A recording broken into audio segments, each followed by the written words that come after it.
Boa tarde, alunos do nono ano, né? Eu vou mostrar aqui para vocês um exemplo que foi dado aqui na página 79, certo? É um passo a passo, né?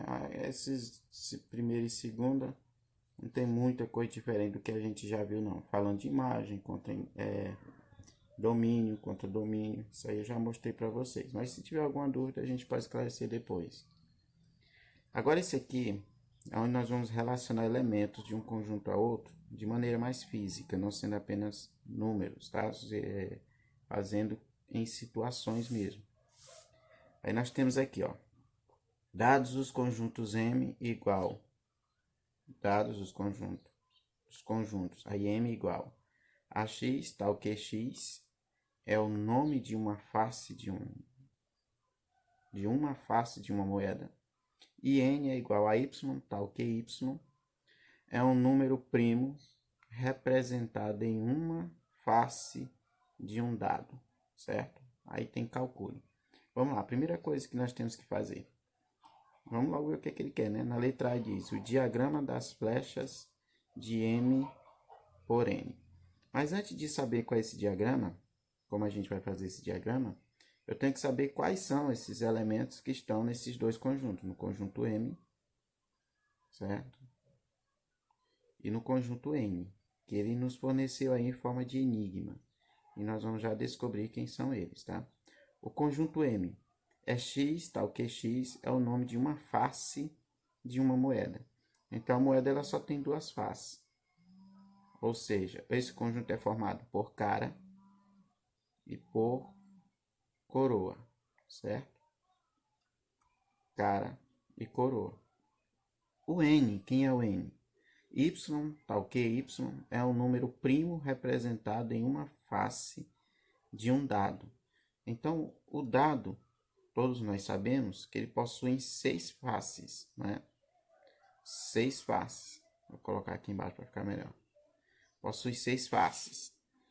Mas ele não quer saber todas as faces, são só aqueles que são números primos dentro dessa face. Então, os números primos, como o dado é numerado de 1 a 6, os números primos de 1 a 6 são 2, 3 e 5. Pronto.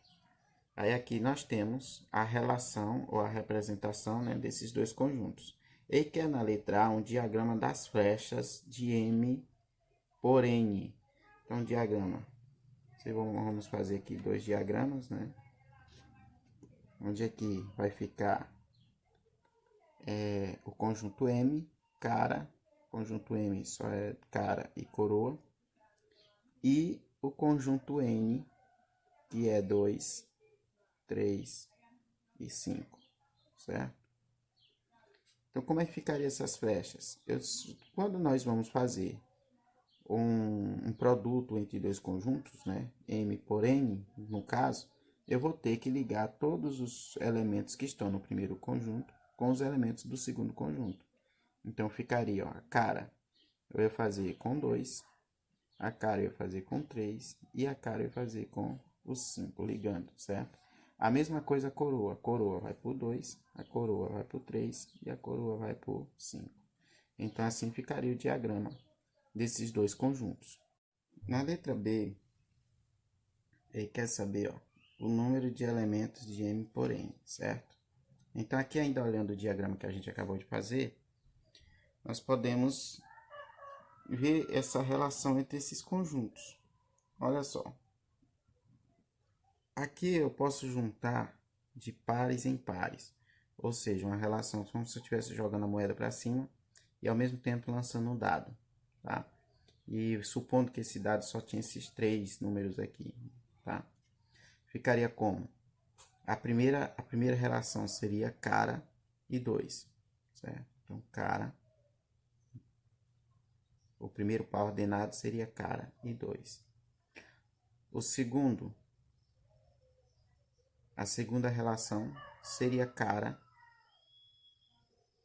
e 3. Esse seria o segundo par ordenado. O terceiro par ordenado, cara e 5, certo? Aí nós vamos aqui para a coroa. A mesma coisa nós podemos fazer com a coroa. Coroa com 2.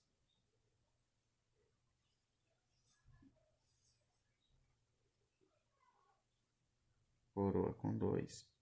Coroa e 3. E coroa e 5. Então, essa seria a relação entre esses conjuntos. Ou seja, nós teríamos aqui 6 pares ordenados, tá? Então, são 6 cruzamentos que seria possível.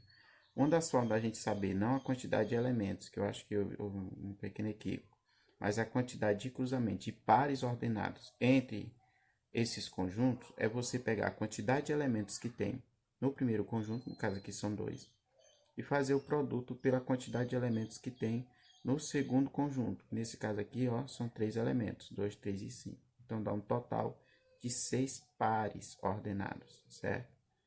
Essa é a quantidade de pares ordenados. Então, é isso aí. Vamos aqui um pouquinho para essa parte teórica, para a gente entender melhor esses exemplos que eu acabei de falar aqui. Observe nos exercícios acima que o domínio e a imagem da relação são subconjuntos do conjunto de partida e do de chegada, respectivamente. E o contradomínio é o mesmo do conjunto de chegada. Agora vamos mostrar, por meio de exemplos, algumas relações binárias através de raciocínio lógico estruturado e uma certa dose de criatividade, utilizando o processo de contagem de maneira interessante. Aí temos aqui o primeiro exemplo.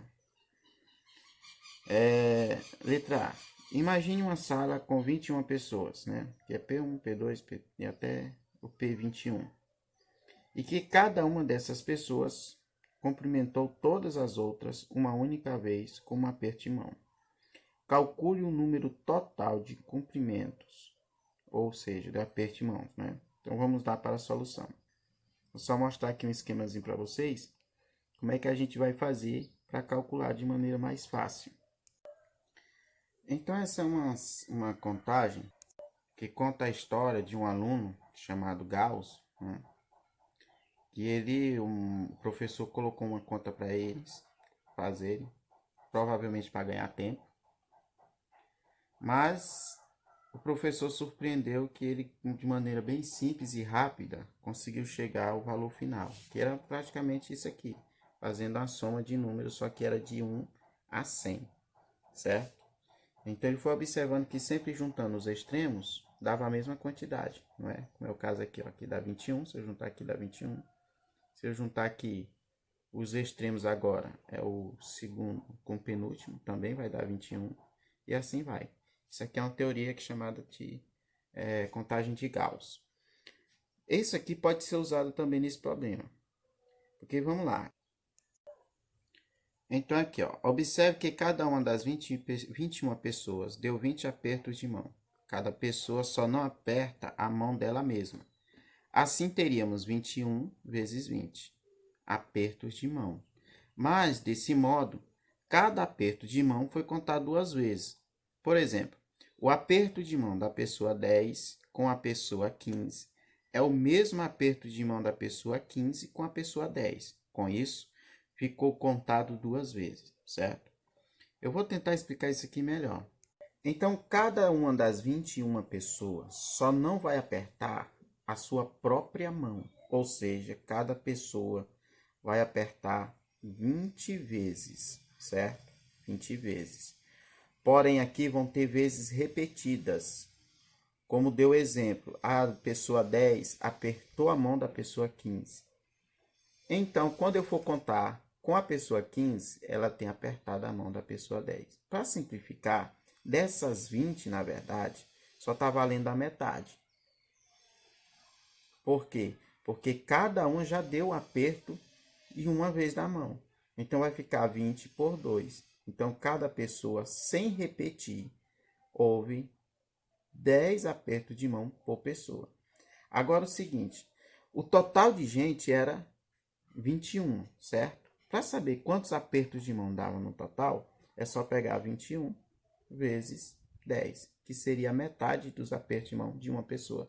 Lembre disso, uma pessoa seria 20 vezes, mas você não vai fazer por 20, você vai fazer pela metade, sempre assim. Então seria 21 vezes 10, que dá 210. Ou você pode ir pela teoria de Gauss, que é pegar o valor total, que é 21, né, vezes a quantidade de apertos, que seria 20, sobre 2, certo? Também daria a mesma coisa. Aí fica, ó, 2, 2 vezes 1, 2, 2 vezes 2, 4, sobre 2. Então, ficaria 420. 420 dividido para 2 vai dar 210. Também seria uma forma de saber quantos apertos de mãos houve nessa relação de 21 pessoas. Certo? Então, esse aqui é mais um exemplo de relação entre conjuntos, tá? Aqui não parece, mas isso também é usado no nosso cotidiano. E eu vou mostrar na próxima aula coisas mais refinadas a cálculos mesmo, usando fórmulas matemáticas para a gente calcular. Isso aqui é mais a parte teórica, mas a gente precisa disso aqui para quando chegar do cálculo ter mais facilidade na hora de fazer, certo?